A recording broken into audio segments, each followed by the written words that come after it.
Tonight, we travel to Heian, Japan, a world shaped by elegance and restraint. A world where poets shaped reputations more sharply than swords, where nature was not simply admired but studied, copied, and woven into daily life. And beneath that refined exterior, subtle hardships lingered, quiet struggles, invisible expectations, and the weight of unspoken rules. As you listen, allow the rhythm of the narration to settle over you like falling cherry blossoms. Unhurried, measured, soft, we will move gently through this world. And to begin, you will step into the life of someone rarely seen, rarely recorded, yet essential to the smooth functioning of an aristocratic household. A low-rank servant living in the shadows of a noble estate. Let us begin. The sun has not yet risen, but the household is already stirring. You are one of many attendants, your rank so low you are practically invisible. Your first task is to draw water from the well, the cold seeping into your hands. The air is still, carrying the scent of damp earth and the distant fragrance of plum blossoms from the master's garden. You move silently, your footsteps light on the polished wooden corridors. Every sound must be muted, every action deliberate. To be loud is to be clumsy. To be noticed is to risk punishment. Your world is one of shadows and service. You help the higher-ranking ladies-in-waiting prepare their elaborate robes, the layers of silk so numerous it takes a small team to dress one person. Each color combination is a statement, a reflection of the season, a poem in itself. You learn the language of fabrics and colors without ever wearing them yourself. Later, you are tasked with cleaning the verandas. As you wipe the wooden floors, you might catch a glimpse of the nobles within, separated from you by bamboo blinds. You hear the faint sound of a koto being plucked, or the rustle of paper as a poem is written. Their lives are a performance of refinement, and you are part of the unseen stage crew. You see the beauty they create, the meticulously arranged flowers, the elegant calligraphy, but you also see what they do not. The dust that settles, the wood that splinters, the charcoal that must be constantly replenished to warm their rooms. Your hands are chapped, your back aches from bowing, and your meals are simple rice and pickled vegetables. Yet there is a strange sort of peace in this routine.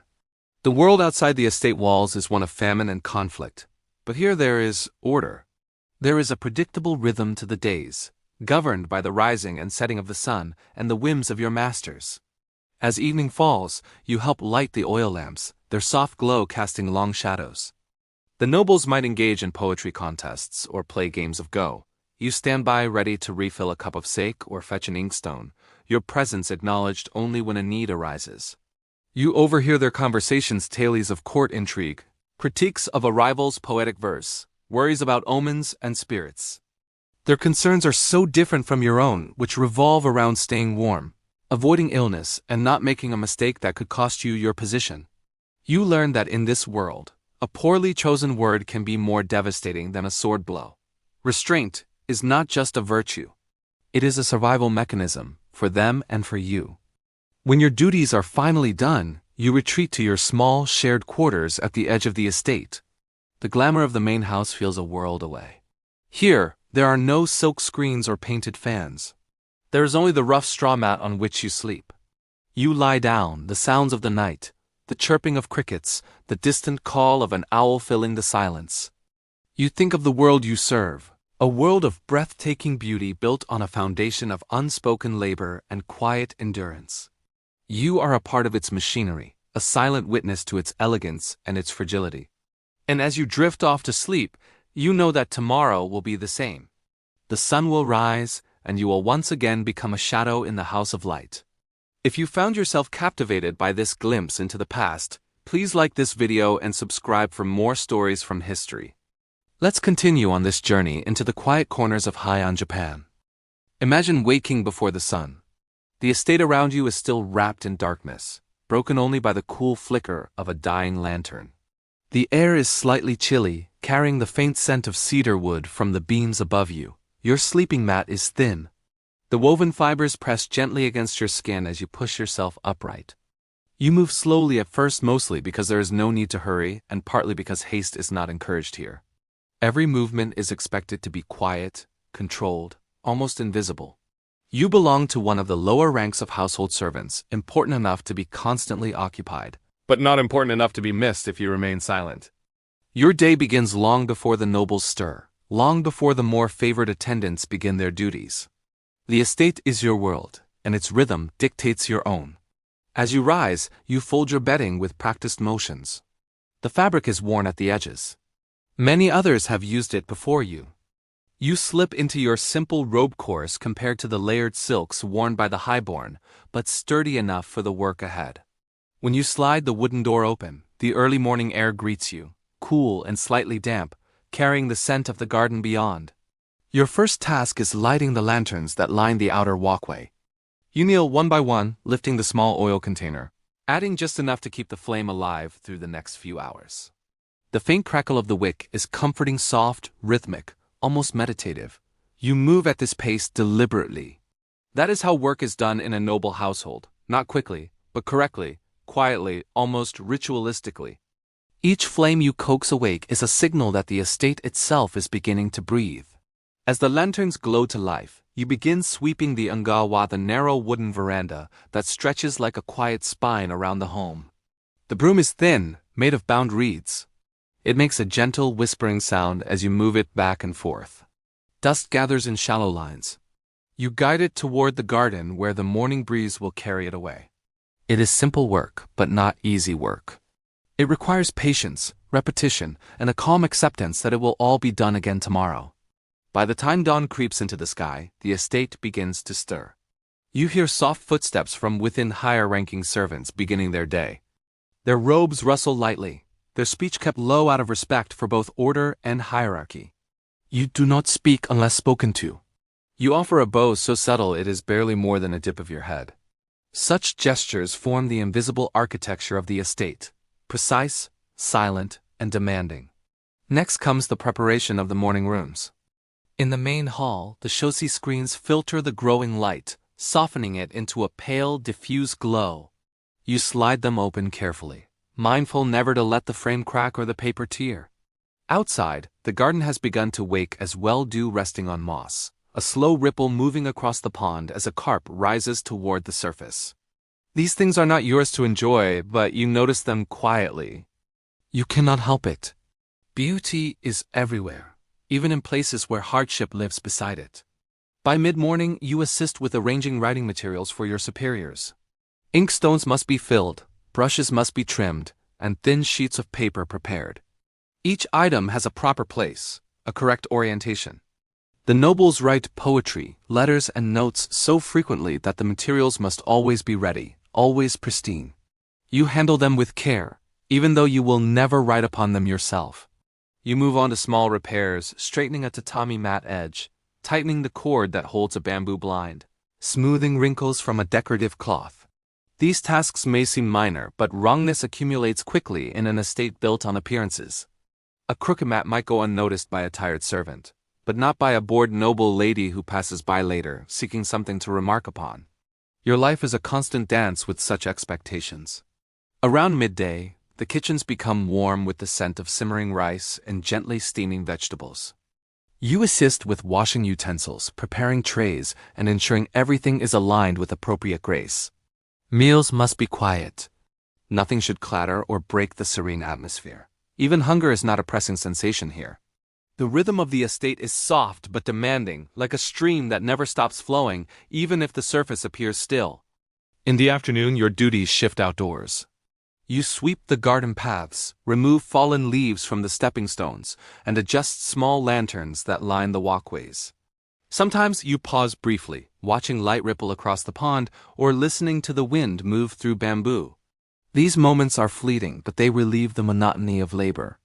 The garden is large, shaped by carefully planned aesthetics that mimic nature while still imposing human intention upon it. The work is gentle, but unending. Dinner preparation brings a return to the inner rooms.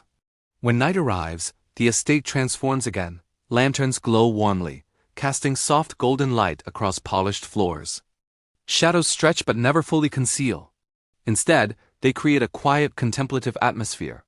You extinguish or relight flames as needed, carrying the small oil jar from one end of the estate to the other.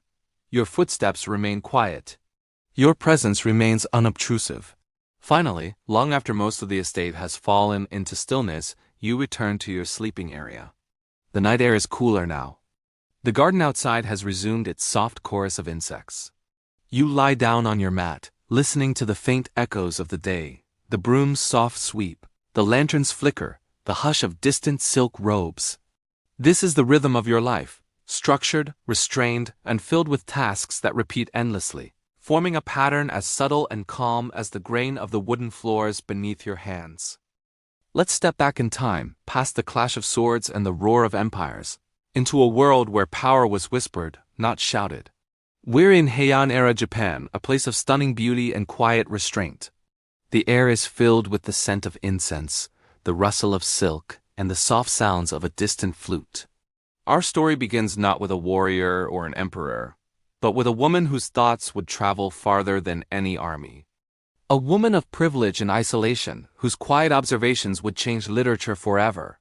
This is the story of Murasaki Shikibu, not the myth, but the real woman who, in the soft glow of lamplight, penned the world's first novel, The Tale of Genji. Imagine a quiet room. The wooden floors are polished to a soft sheen, reflecting the amber light of a single lantern. Outside, a gentle breeze stirs the bamboo blinds, painting shifting patterns of light and shadow on the tatami mats. This is Murasaki's world. Dressed in layers of deep violet and green silks, her movements are slow, her gestures deliberate. Beside her, an inkstone waits, its black ink gleaming. She is Fujiwara no Kariko, a daughter of a noble clan but not from its most powerful line. Her early life is one of quiet observation. Her father, recognizing her brilliant mind, often laments that she wasn't born a son. It was unusual for the time. This praise for a daughter's intellect, and she absorbed it with the same calm reserve that would later define her writing. In secret, she devours the Chinese classics, studies deemed improper for women of the court. But her curiosity is a stronger guide than any social rule. The world around her is elegant but incredibly constrained. A woman's brilliance was to be shown indirectly, through a well-crafted poem, a subtle gesture, or the choice of silk for her robes. Murasaki learned to navigate these contradictions, moving through her world as gracefully as a shadow, her talent growing in the silence. When she enters the imperial court as a lady-in-waiting, she steps into a world built almost entirely on ritual. Picture long wooden corridors opening into chambers softened by silk curtains and painted screens. Noble women sit behind these screens, unseen but constantly judged. Messages are not spoken but sent as poems tied with fragrant blossoms. Emotions are never stated plainly. They are hinted at, wrapped in metaphors, and implied in the changing of seasons. Every sound is softened, every movement deliberate. This was the world that both inspired and isolated Murasaki. She is assigned to serve Empress Shishi, a young empress navigating the immense pressures of her position. Murasaki becomes her companion and tutor, a source of quiet strength and knowledge. She offers the empress a mind that understands the weight of unspoken feelings. But even here, Murasaki remains an outsider. Some of her peers find her distant, too studious, too serious. In her diary, she writes about this feeling of being present, but not truly belonging, of being observed, but not understood. It is this very detachment, this feeling of being a step removed from the world around her, that will become the cornerstone of her incredible literary voice. She sees everything, and she remembers. Now imagine the palace at night. The formal duties are over, the courtiers have retired to their chambers. A deep quiet settles over the grand halls, broken only by the faint rustle of silk or a distant footstep. This is when Murasaki's true work begins. By the warm glow of her lantern, her brush moves across the paper, the ink strokes forming characters with the grace of flowing water. She begins to write a story. Not a heroic epic or a grand myth, but something entirely new. A gentle, wandering narrative about human longing, beauty, sorrow, and the fleeting nature of life. A story that flows like a quiet river through the seasons of one man's life. Her creation, the Shining Prince, Hikaru Genji, becomes a mirror of the court she knows so well. He is handsome, refined, and admired, yet he is also bound by the same invisible chains of rank, duty, and propriety that shape every life around her. His story isn't one of great battles or conquests. Instead, it's built from the small, intimate moments that truly define a life. A stolen glance behind a screen, a whispered conversation in a dimly lit corridor, a romance that blooms and fades through, exchanged poetry and the quiet ache of knowing that nothing, no matter how beautiful, can last forever. As Murasaki writes, she isn't trying to be revolutionary. She is simply recording what she sees, what she feels, and what remains unsaid in the polished rooms and manicured gardens of the imperial court. Her pages accumulate, one by one, like cherry blossom petals falling in the spring. In an age before printing presses, her story spread in a remarkable way. It didn't appear in bookshops. Instead, chapters were copied by hand, painstakingly and reverently. These handwritten sections would circulate through the court like secret treasures. A lady-in-waiting would receive a few new chapters and spend the night devouring them by lamplight. A servant might copy a favorite passage for another. Courtiers would discuss the characters as if they were real people.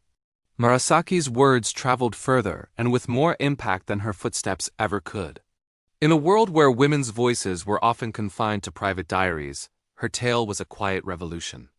It wasn't loud or confrontational, but it was impossible to ignore. It laid bare the emotional landscape of her time with a clarity that no one had ever dared before. But we shouldn't romanticize her life as one of pure, serene creation. Beneath the layers of silk and the elegant poetry, there were hardships. The constant pressure to maintain perfect composure. The deep loneliness of being in a world of invisible barriers. The grief of losing her husband at a young age. And the unspoken expectation that she, as a court lady, should be ornamental, not intellectual. Her own diary whispers of these struggles.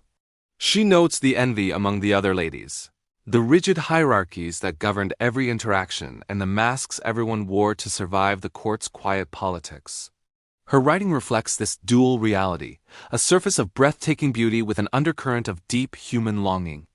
As time passed, the political tides of the court shifted. New advisors and new priorities came to the forefront, and Murasaki slowly withdrew from the center of court life.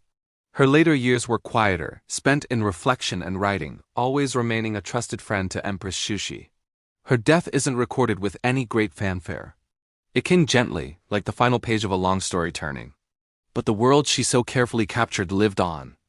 The tale of Genji would become one of the most important works of world literature, not for its drama, but for its profound, gentle, and unwavering observation of the human heart. It's a story born from candlelight, from whispers, and from the incredible patience of a woman who understood that life's greatest beauty and its deepest sorrow are often intertwined.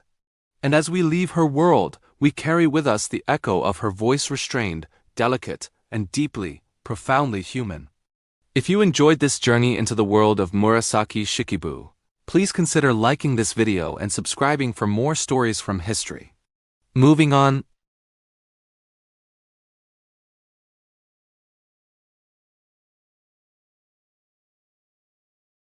You drift outward into the broader landscape of ancient Heian Kyo, a capital whose calm elegance shaped an entire cultural era.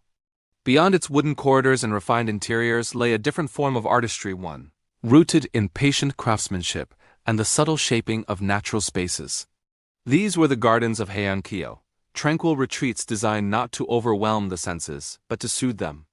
They were living compositions that reflected changing seasons and gentle aesthetic sensibilities.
As you continue through the garden, you might come upon clusters of stones.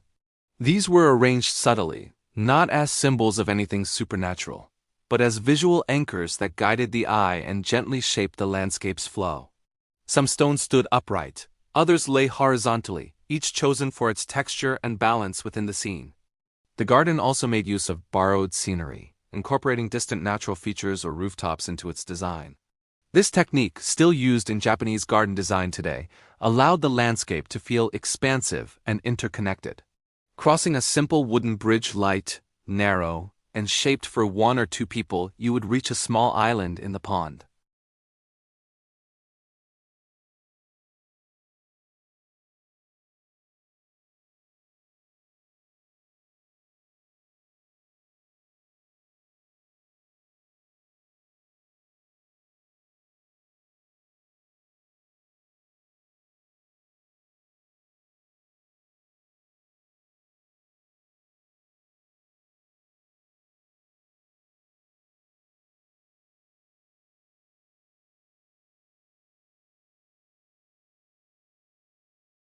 Summer offered bright irises and lush greenery. Autumn transformed the landscape with red and bronze leaves. Winter covered branches and stones with stillness and pale light. Garden layouts were designed to highlight these transitions. Written records, diaries, poetry, estate documents describe how courtiers eagerly awaited specific blooms or subtle seasonal shifts. Even without the plants themselves, pollen traces in soil layers reveal where certain species once grew, helping researchers understand the garden's structure. Today, much of Heian-kyo's original landscape has changed, replaced by modern streets, buildings, and new forms of life.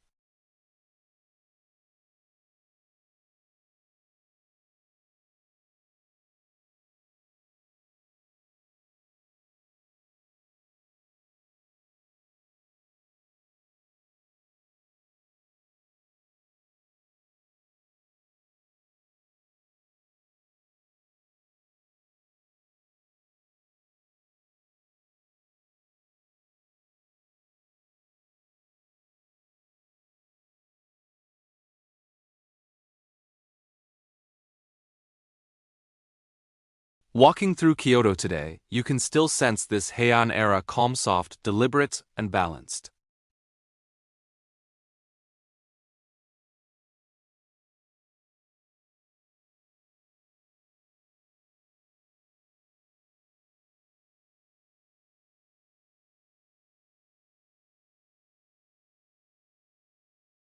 Step away from the serene gardens, and let's drift deeper into the inner heart of Heian society. This is a world that feels quieter, more enclosed, a world shaped by delicate rituals and the constant expectation of refinement.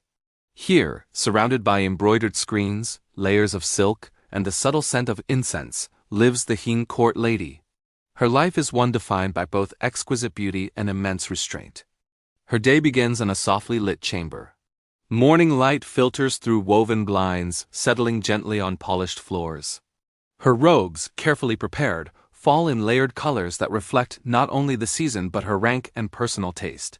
Dressing isn't just about putting on clothes. It's a ritual requiring patience and precision. Attendants adjust each sleeve and hem until everything aligns perfectly. The sheer weight of the garments becomes a part of the day's quiet discipline, a constant reminder of her status and the expectations that come with it. Perfume plays an essential role in her world, but not in the way we might think of it today. Court ladies crafted their own distinctive scents using aromatic woods and subtle blends of incense. These weren't overpowering fragrances. Instead, they were soft, layered notes meant to identify a woman without ever revealing her face. It was an invisible signature that lingered behind her like a whispered presence. Blending incense was considered a high art, requiring a refined sensitivity to balance and nuance. Small, intimate gatherings were held just to compare and admire these unique scents. Participants would sit in quiet rooms, judging the gentle trails of smoke rising from ornate burners. Creating a pleasing fragrance enhanced one's reputation. Crafting a truly memorable one could elevate a lady into whispered admiration, making her a legend in the court. Writing occupies much of her day. She sits before a low desk, smoothing a sheet of delicate, often colored, paper. Her brush, dipped in fresh ink, glides slowly across the surface in flowing, elegant characters. Letters were never just simple messages. They were carefully composed performances of culture and elegance. Every single aspect mattered. The color and texture of the paper, the quality of the brushstrokes, the fragrance imbued in the fibers, and of course, the poetic tone of the message itself. A poorly chosen metaphor could alter how others perceived her, while a graceful, moving poem could strengthen her place within the quiet yet incredibly intricate social world of the palace. It was through these letters that she navigated friendships, forged alliances, and exchanged subtle emotions, all while maintaining the unshakable restraint expected of her rank. Daily life unfolds almost entirely behind curtains and screens. Conversation is often filtered through soft fabric and guided by careful, unwritten rules of etiquette. A man of the court might never see a high-ranking lady directly. He would learn to recognize her only by the tone of her voice, the artful arrangement of her colorful sleeves peeking from behind a screen, or the subtle perfume she carried. Every movement through these spaces is measured and graceful. Footsteps must remain silent. Speech should never rise above a gentle murmur. Every single action must reflect refinement, not as a choice, but as a constant, non-negotiable social requirement. It was a life lived as a work of art. But beneath this serene, polished presentation lay unspoken pressures. A court lady's position was shaped by her family background, her artistic skills, her relationships with influential women, and the ever-present, silent assessments of her peers. Court diaries from the period, like The Pillow Book of Seishanagon or The Tale of Genji by Murasaki Shikibu, reveal how women observed one another with meticulous, sometimes ruthless, attention. They noted qualities such as poise, taste, tone of voice, and even the smallest lapses in etiquette. These observations were rarely voiced aloud, but they shaped reputations in lasting, powerful ways. One wrong move, one awkward phrase, could follow a lady for years. Even so, moments of sincere tranquility and personal joy could be found within this refined, demanding environment. A quiet afternoon spent listening to the sound of rain tapping on the roof, a pause beside a softly lit window to watch the world outside. Or the delicate, melancholic notes of a koto drifting from another room could offer gentle respite from the constant expectations. The shifting seasons, visible only through partially drawn screens, brought small, private joys. The sight of falling cherry blossoms in spring, the deep red glow of autumn leaves, or the soft, muffling hush of winter snow. In these moments, the court lady could breathe a little slower, observing the world with a private sense of calm, reclaiming a small piece of herself. When evening falls, long shadows stretch across the palace corridors and paper lanterns begin to glow softly along the walls. She returns to her chambers and sits once more at her writing table. But this time, she isn't composing a letter for another's eyes. She is recording her thoughts in a personal diary. These quiet, private writings never meant for an audience capture her real feelings more clearly than any poem exchanged in court. Here, she reflects on the day's interactions, the gentle successes, the subtle disappointments, the quiet conversations that still linger in her memory. Here, in the privacy of her own room, cloaked in candlelight, she allows herself to be honest, thoughtful, and vulnerable in ways the formal court would never permit. As she finally extinguishes the lantern and the room fades into darkness, the world grows still. The palace settles into a soft, deep silence, and the weight of her layered silk robes rests gently around her. Life as a Heian court lady was undeniably beautiful, filled with art, fragrance, poetry, and an almost otherworldly elegance. But it was also a life shaped by strict discipline, constant observation, and immense pressure. Within this delicate, precarious balance of privilege and constraint, she found her place, a life preserved across 1,000 years, like a pressed flower kept perfectly between the pages of history. Thanks so much for joining me on this journey back in time. See you next time.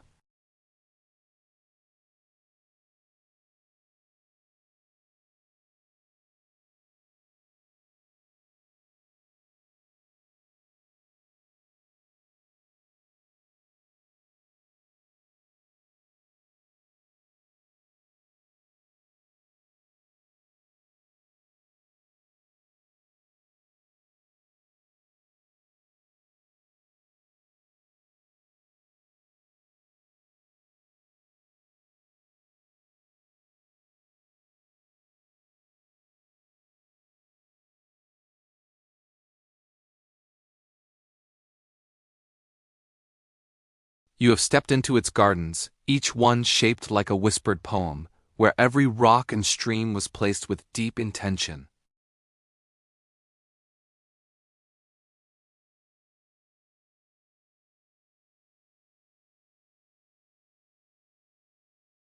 You felt the weight of their days, the gentle precision in their every action. And in your journey, you have discovered that beneath the shimmering elegance of this era lay layers of quiet, unspoken hardship. You felt the endless, repetitive tasks of a low-ranking servant, their hands worn from polishing floors and carrying water, their presence meant to be felt but never seen.